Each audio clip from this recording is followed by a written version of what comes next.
and educating others. When we're listening and learning and we're dealing with challenges like these behavioral challenges, like what is this child telling us?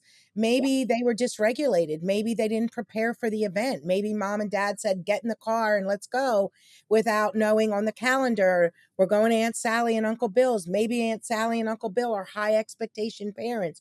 So this all high expectation relatives. So the About My Child worksheet, to be able to educate others on what to do and not to do. Don't go running up to my child.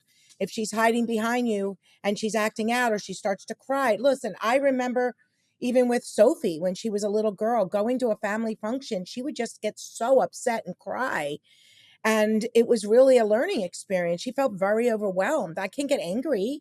You can't get upset. You can't get frustrated. You have to learn from that and go, whoa, you know what? She wasn't as prepared. I needed to arrive early. I needed to have a focus, like you said, something she could do, maybe stand on the outskirts. And these difficult behaviors tend to kind of go away as you start to do that. So I think it's very important that look, listen, and learn, that episode, is that families that may have not listened to that, listen to that as they are also, going through and listening to this.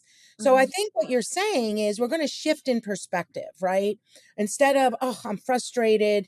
Why is she doing this? Why is he acting out? He seems so oppositional. And let me tell you something. This is why some kids get diagnosed with oppositional defiant disorder, because these difficult behaviors that these kids are going through are why they're being oppositional. You know what? Let's take a step back. Right. Let's shift our perspective.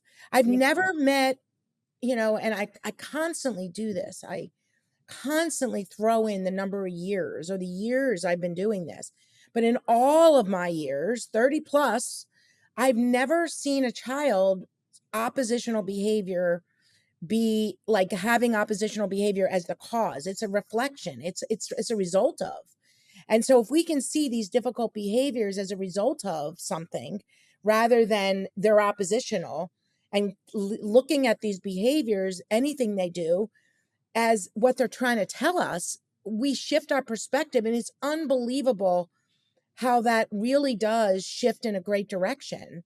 So I think it's very important that we see this as, when you see difficult behaviors, and let's talk about four types of difficult behaviors. One is avoidance, right? The child is so typical, right, of our kids. They avoid, they turn away. As you said, they hide behind their parent. They don't want to go into a room. And as kids get older, and older kids and teens, they learn how to avoid. I don't want to go to that party. I don't want to go into school today. They avoid. Any examples you can share of some of the things you see with avoidance?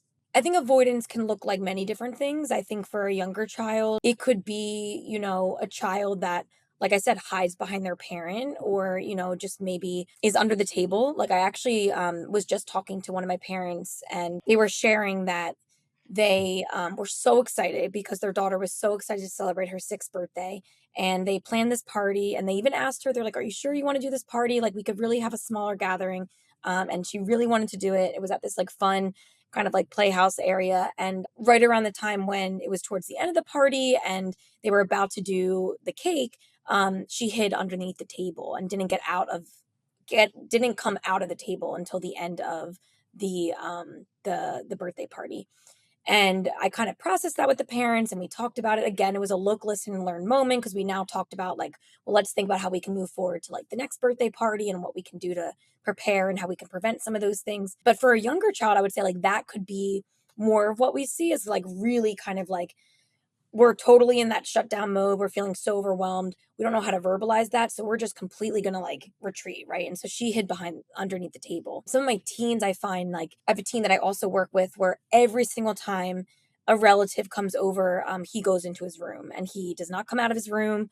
And it's been an ongoing, conversation that I've had with parents about this look, listen, and learn because of course you don't want to be quote unquote rude and you want to, obviously greet your relatives. But for him, he has reflected with me that like it's just really uncomfortable. He knows that his relatives are always going to ask him like what are you up to? Like what are you doing? And he knows he's not feeling really confident in some of the things that he's doing.